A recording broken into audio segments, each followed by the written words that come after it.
What is up? What is going on, everybody? I am back. I am back home, and I am back for the Mariners post-game recap. Before I get started, if you're new here, please hit the sub button. Remember to like the video, too. It just helps share it to more people so that it hits the YouTube algorithm that people may be enjoying this. So if you guys can do that for me, I would greatly appreciate it, along with hitting that subscribe button. I was going to, I was going to talk about both games. I just didn't get a chance to make yesterday's game. It wasn't me trying to avoid it or anything. And there was a lot to talk about. Actually, been a great time for me to make a video. Just finished up vacation. Couldn't really get to it. I was going to do them both today. It's going to be tough because both absolutely brutal losses in typical Mariners fashion. I'm going to try and break down both of them because, once again, I see the narrative that Scott blew it and stuff like that. And I do think Scott made some puzzling decisions, more so yesterday than today. So I'll dive into it a little bit. Let's start with yesterday. The Mariners lost to the Blue Jays 4-3 in 9 innings. Listen, I'm trying to put myself in the mindset of yesterday when I talk about that. So remember, if you're going to come at me and say, well, Jay, they lost, I haven't gotten to today's game yet. I'm talking about just yesterday. Taking 2 out of 3 from the Blue Jays is not a bad thing. The Toronto Blue Jays are a good baseball team. They're a team that's likely going to be in the postseason. Beating them 2 out of 3 times is completely fine. That is a good series. The problem is the Mariners have put themselves in positions by losing series to the Nationals, losing a series to the Tigers, failing to get that sweep against the Giants. The Giants are good. I'm not trying to, but you guys know what I'm talking about. Failing to get the sweep in that first Tiger series. Being, what are they, 2-4 against the Angels. You know, stuff like that. They've put themselves in positions, losing a series to the Cubs, getting swept by the Brewers. They've put themselves in positions where they have to sweep that Blue Jays series to have a lot of hope. That series in itself, not really a problem. They won 2 out of 3. The loss was frustrating, but the series itself I was okay with. I do want to talk about a few things with Scott in the game yesterday because I saw a lot of criticism of Scott, and I was actually fine with it. I did not think Scott managed that game very well. I think it was in the bottom of the 6th inning. The Mariners had a runner at second with 1 out. I believe I didn't watch the whole game, so I apologize if I'm off. Scott had Tom Murphy pinch hit for Mike Ford. Totally fine with that. Mike Ford does not hit lefties very well. That's a good call to have Tom Murphy, who mashes left-handed pitching, and who's having a good season, bat in that situation. Didn't work out. I think he struck out or something. Dylan Moore then pinched hit for... Who did Dylan Moore pinch hit for? Taylor Trammell. Again, against a left-handed reliever, totally fine, especially in today's day and age when relievers have to face 3 pitchers. That was a good move. Dylan Moore should pinch it for Taylor Trammell. He came in and had a hit. Dylan Moore seems to be playing a little bit better recently. Then Colton Wong comes up, and the lefty pitcher that was in was Tim Meza, who's had a really good season, and he couldn't come out. This would have been his 3rd batter, and no signs of Jose Caballero pinch hitting for Colton Wong. He lets Colton Wong bat there. Now, maybe something came up where Caballero was unavailable. I don't know. And again, I didn't get a chance to read a lot of post-game comments, so it's very possible. So I could be dead wrong on reading too much into this. But having Colton Wong bat there was a mistake. The thought process might have been that if I use Caballero, I've used up all my infielders, my bench infielders. I will have nobody left later in the game if I have to move things around, which is fair. I do think you can relate to that, and I understand that, but you have to manage the game that you have right now. You can't manage a game 2 innings down the line. Yes, you need to look ahead, but you've got to go with what you have right now, and Caballero is a better option there. Now, that did not cost them the game. There is no guarantee that Jose Caballero is getting a hit off Tim Meza. Caballero, quite honestly, has not been very good recently. So I'm not going to get into that a whole lot. I think it was the wrong choice. I don't think it was a game-costing decision. So we get to the top of the 7th. Scott leaves Brian Wu in, faces 1 batter. I think it was Whit Merrifield, and he walks him, takes him out. No problem with leaving Brian Wu in there. He was only at like 85 pitches. I know he struggled the inning before a little bit, but the bullpen is thin. The bullpen had been taxed a lot in that series. You're trying to extend it and get an extra out of a pitcher. I have no problem with that. I don't. You know, people want, it's like they get mad when starting pitchers are left in. They get mad when they're taken out too early. You got to pick. Like, he tried to get an extra out of a pitcher. No problem with that. Taylor Saucedo comes in. Actually don't have a huge problem with that either. Again, Spire, Saucedo have kind of been back and forth as the lefty guy this year, and there was lefties coming up. They end up giving up a run in that inning. Do nothing in the bottom of the seventh. Top of the eighth comes around, they're down 4-3, and Paul Sewald comes in, which I'm fine using Paul Sewald in non-save situations. 100% fine with it. I don't have any issue using him in situations that aren't safe. But if you're willing to use Paul Sewald in a 4-3 game when you're down by one, why not go to Paul Sewald in a tie game with a runner at first and nobody out in the seventh inning? I know it was lefties, and I know as we saw tonight against the Twins, Scott seems to not want to go to Paul as much against the lefties, which I analytically, I guess I can get it, but at some point you've got to go with your best guy. I'll get into tonight a little bit more. But in that case, absolutely. Like, that's your toughest situation. Go to Paul there, see if you can scrap out a run later on. Then go to Saucedo with nobody out in the top of the eighth and see what happens. But I think it was a higher leverage situation. If you're willing to use Paul in non-save situations, should have used him in the seventh inning, in my opinion. Then we get to the bottom of the ninth. Dylan Moore's hit by a pitch, steals second. Colton Wong walks. He actually could have walked a lot earlier than he did. Swung at some bad pitches, but he ends up walking. Jordan Romano had no feel out there in the ninth inning. He looked lost. J.P. Crawford comes up, who not only has been one of your better on-base guys in terms of drawing walks, but one of your more clutch hitters this year. Now, maybe you don't believe in clutch and stuff. I'm skeptical, but he's certainly delivered in big situations this season. And J.P. Crawford bunts. I get it. I get moving guys over. I do. I don't think it's like the dumbest thing ever that JP bunted. But I have a couple problems with it. One, Romano was not throwing strikes, and you let a guy that is good at taking pitches and working walks not have a chance to maybe get himself on base. You took away the bat from a hitter that's been pretty clutch, and then put in the hands of Julio, who just hasn't been clutch. And JP's been the better hitter this year. Now, who would I project to be better going forward? Probably Julio, but JP has been the better hitter this season, and you take the bat out of his hand. Also, by bunting, you're kind of playing for one run there. And I think in that ninth inning, with the bullpen being taxed and everything, I think you're better off either going for the win or you lose it there. I don't like playing for the one run. In a tie game, I'm fine with the bunt there. I don't have a problem with it because you're looking for that sac fly, something. But down by one run, I mean, even if Julio gets sac fly, it's 4-4, we'll just keep playing, and the bullpen's going to get more taxed. Now, maybe that's how Scott looked at it. He thought the bunt set them up better to win the game because, hey, we just need a base hit now versus, somehow manufacturing that run. Maybe that was his thought process, but I kind of feel like the bunt is more playing for the one run, and I don't really like it. I think you let JP bat there. And I've been someone that said the Mariners should be moving runners over more, so I'm not necessarily like, I don't think it's terrible that JP bunted. I just think that in that situation, I'd probably let JP swing the bat. But again, we focus on all that. Julio had a horrible, horrible at-bat. Geno's was a little better and flew out. Geno's probably gets a run in if there's one out. But, we can put it on Scott, and I didn't think Scott managed the game well yesterday. But in all these situations, the players still have to play the game. Oh, he shouldn't have left Brian Wu in there. Well, maybe... Is Brian Wu just not capable of getting Whit Merrifield out when he's at 85 pitches? He can do that. Taylor Saucedo can still get those outs in the seventh inning. He's not incapable. Julio can drive a ball into the gap and win the game there. He's not incapable. Now, and listen, it was a close game. Sometimes that does come down to managerial mistakes. And I didn't think Scott did it well, but I also think the players got to play. Mariners dropped a tough one yesterday. Very frustrating. But they still won the series, and it was time to move on to today's game, which the Mariners lose 4-3 in. Quite honestly, I feel like I've said this a lot, maybe the worst loss of the season. I have no idea how the Twins aren't like 100-0, because I have never in my life seen a team spit on so many pitches that are like that off the zone, and they hit anything in the strike zone that apparently is just not a perfect pitch. There was some BS tonight.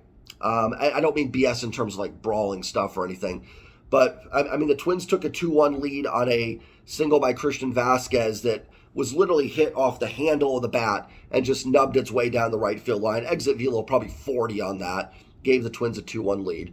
The Mariners have had their moments with that this season. We get to the ninth inning. Mariners are down 2-1. 2 outs. Nobody on. Cal Raleigh pinch hits. Gets a single. Awesome. Colton Wong comes up and delivers his Mariner moment. One of the most clutch moments of the season for this team comes from Colton Wong as he hits a 2-run home run to give the Mariners a 3-2 lead. And it felt like the win of the season. And it kind of was making, I'm like, okay, they won the Blue Jays series. They come back here. They win a game. They're starting to get these one-run games now. They're starting to win them a little bit. And Munoz comes in the ninth, and the Twins tie, because of course they do. A fly ball that was hit hard off the bat of, I believe, Kirilloff, that Trammell couldn't come down. It was a tough play. The ball was also in his glove. I think you got to catch that. I'm sorry, I think you do. Tough play. I'm not going to blame Taylor Trammell. And then Kepler comes up and does what he did all series to the Mariners. All these guys did all series to the Mariners, and ties the game with a base hit. The Mariners do absolutely nothing in the top half of the 10th inning. Absolutely nothing.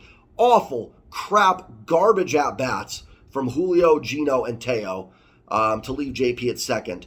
And then Paul comes in the bottom of the 10th. It's runner at second, nobody out, nothing you can really do. Now, the Twins lay down a bunt to advance the runner to third. I'm going to get into some of the criticisms I've seen in this game. Advances the runner to third. They then do a safety squeeze, which they would have had an easy out at first, but nobody's covering first base. Now, I get it. Everybody's crashing down on the bunt. I understand that. But it's just, what is Ty crashing down on that bunt for? He's not going to get it. He needs to go to first. If it's too far for him, then it's too far and it is what it is. If Ty goes back and covers first, or where's Colton on the wheel play? I don't know who's supposed to be there, but somebody should have been at first, because that would have been an easy out. And you might say, well, Correa singled the next at bat anyways.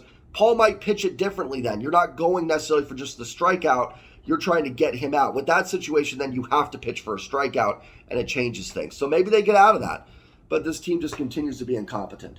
So let's talk about some of the things I've seen. I react to that I see on Twitter or whatnot. That some of the experts, I say it's people with blogs that somehow have major voices, were critical of with the Mariners tonight. Using Munoz over Sewald in the ninth inning. I get it a little bit. I was a little perplexed. Sewald's just kind of been your guy this year. I probably just stick with that. But I believe you had 3-4 lefties coming up. And you go take a look at like Munoz's Savant page. He's been really good. I know he's had some moments this year where he hasn't quite been Munoz of last year. But if Trammell catches that ball, that inning does change very quickly. Now, that was hard hit. But there's also Paul gave up a run in the 10th. Now, it was a little bit different than the one Munoz gave up. But it's not a guarantee that Paul gets to that either. I don't have a problem going to Munoz with there. It's maybe getting a little too cute. But Munoz has still got to get the outs. Trammell's got to make the catch, And then in the top of the 10th, they still get out of that 3-3. Listen, if you would have gone into the ninth inning down 2-1 with 2 outs and nobody on and said, hey, by the way, this game's going to the 10th inning, we would have signed up for that in the ninth inning. Yes, it sucks that Munoz blew it in the ninth inning, but that should have been okay. We got it to the 10th. No matter how it happened, the Mariners took a game that was at about 2% win probability in the top of ninth and got it to extra innings. But then some garbage at-bats again. Julio, another terrible game. Gino with a terrible at-bat. Teo with a terrible at-bat. JP's at second, nobody out. They can't even advance him to third base. He just stands there the whole time. With your 3 middle-of-the-order hitters coming up, do jack squat. Well, Scott should have bunted there. The bunt would have done nothing. First of all, none of the hits the Mariners have had. Let's say Julio bunt moves JP. Gino's pop fly and Teo's ground out would not have scored JP. Okay? So bunting would have been stupid. Second of all, playing for 1 run in extra innings with the rules they are today is also stupid, especially on the road. When you're the road team, you don't play for 1 run. You play to get multiple. Because look what happened at the bottom of the inning. Maybe the Twins decide to, let's say the Twins play it the same. That Correa hit got by Teo. Now maybe Teo keeps it in front of him. Let's say he does. You're looking at first and second or first and third with 1 out in a 4-4 game. So what good would bunting have done in the top half of the inning? That would have been stupid. The Mariners needed more runs. In fact, if you don't get 2 runs in the top half of an extra inning, that's usually concerning. You need 2. Julio has to deliver. He's got to be better. He has not been good. We can sit here and yell at Scott. That's fine. I don't really care. Like, who you want to put if you want to say Scott's bad or whatever, I don't care about that. I criticized him yesterday. I thought he made some bad decisions yesterday, and I think he should just gone to Paul in the ninth. I think it's getting too cute. But Julio's got to be held accountable. Oh, well, he's 23. You can't put that much pressure on a 23-year-old. You can't put pressure on a second-year guy that was great his rookie season to continue to be great. I mean, what does that mean? Like, should the Chiefs have not put pressure on Patrick Mahomes in his second year to deliver and be good? Like, what did you want them to do? Surround Julio with every single major mecca free agent and make it that so he didn't have enough pressure on him? He's got to be better. I love Julio. I absolutely love him. I have no problem with the Julio contract. I don't. But he's got to be better. He has to be better. That's simple. Does this game fully fall on Julio? Of course not. The rest of the offense didn't really perform either. The only run until 2 outs and ninth was a Tom Murphy home run. It sucks that they lose a game that Colton Wong, of all people, gives them a chance for one of their biggest wins of the season to revive this team a little bit, and they blow it. Every game they won last year, they are losing this year. 2 more one-run losses. They get the 2 on Friday and Saturday, and I'm sitting there doing my postgame saying, hey, they're kind of turning that around. They're starting to win these close games now that they weren't winning earlier. And then they go out and lose the next 2. They could have easily won these last 2 games. They could have. I thought there were some poor managerial decisions, and the players have to play better. Julio gets a couple base hits. I'm not asking for much. I'm asking for a base hit yesterday that would have won the game. It would have been a 2-hit game. I'm not asking Julio to go 6 for 6. Pull one down the line in the 10th inning tonight. Make it 4-3. Put yourself on second for Gino and Teo. Then you can move a runner over. Then you can manufacture to get that 5th run. That's probably the game winner. You didn't even face Duran tonight, the best reliever for the Twins. He'll be available tomorrow. You've lost both games. And I didn't even get into how good Luis Castillo was tonight. Luis Castillo was phenomenal. They have lost both games. It have been Luis Castillo versus Kenta Maeda, who's got like a 5 ERA this season. His underlying numbers are better. He's not terrible. I'm not asking them to score 10 runs off of him. I'm asking him to get 3 over 6 1/3. That's what I'm asking. That's not demanding this offense go out and score 15 runs. And they've lost both those starts. They've won 1 Luis Castillo road start this year. 1. Now, some of that's on Castillo. He's had some games where he has not been as sharp. Some of that's on him. But why can't this offense dominate for him? Why can't they go out there and get 5, 6 runs for him? 4, 3, something. And then I swear on everything I hold sacred, I have never in my life seen a team worse at shutdown innings after scoring. Yesterday, they tied up in the bottom half of the inning. They give that run right back. Today, Murphy hits the home run after 4 shut innings. Then 2 runs right away in the 5th. They score the 2 runs in the bottom 9th, give it right back at the top of the 9th, give it right back in the bottom of the 9th. Never have I seen a team, and I don't have the numbers in front of me. It could be one of those things that's just so frustrating. You find out they're actually not that bad at it. But, man, it feels like this team is just the worst I've ever seen at having shut down innings after scoring runs.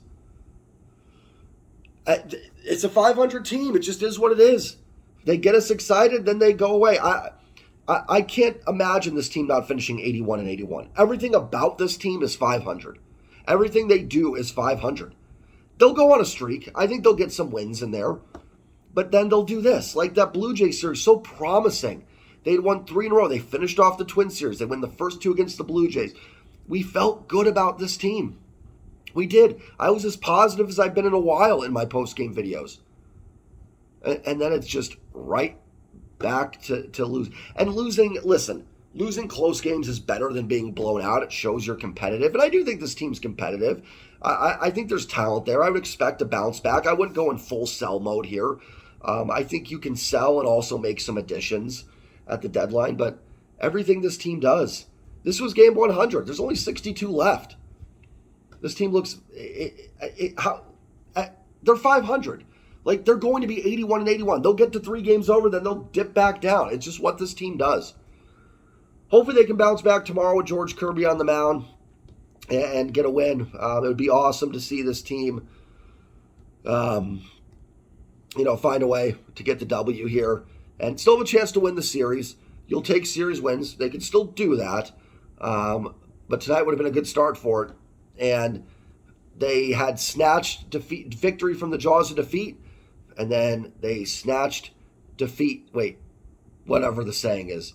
Snatch victory from the jaws of defeat, then they just snatch defeat from the jaws of victory. Right? I mean, that's this team in a nutshell. A lot of blame to go around. I get it. Like, I get the frustrations with Scott. I do. I didn't think he was great yesterday. I think today was whatever. I don't know. But at the end of the day, where's Julio? That first inning, JP gets the leadoff single. 3-1 pitch. Hanging slider right over the middle. Just pounds it into the ground. Everything Julio hits is on the ground. Everything. Good. And even if you think like Scott's bad, if that's your take, good teams overcome bad managers. I'm telling you. We sit there and we break this stuff down. Do you think the Atlanta Braves are talking about Brent Snedeker about it? No, because that team's just freaking loaded. They win. It doesn't matter who's managing. I'm not saying he's doing a bad job with the Braves. I'm not. He might be a really good manager. But, like, your talent has to come forward for you sometimes. Andres Munoz is one of the best relievers in the American League. He was last year. Maybe not quite as much this year because he didn't pitch as much. He should be able to get that block down for you. Yeah, maybe he should go to Paul. I don't know. But Munoz should be able to do it. Yesterday, like I said, I would have pinch hit Caballero for Wong, and I would have. Caballero's been pretty bad. He's not going to get a hit off Tim Mesa. Who knows? I don't know. I will see you guys all tomorrow. Thank you for watching and listening to my rant. I appreciate it. I don't know. I'm kind of at a loss too, so that's why I'm kind of all over the place. Just so frustrating. I will see you guys tomorrow for the post-game recap. Take care, everybody, and have a good night. And as always, go Mariners. And if you've watched this far, you're probably already subscribed, but if you're not, hit that sub button. Peace.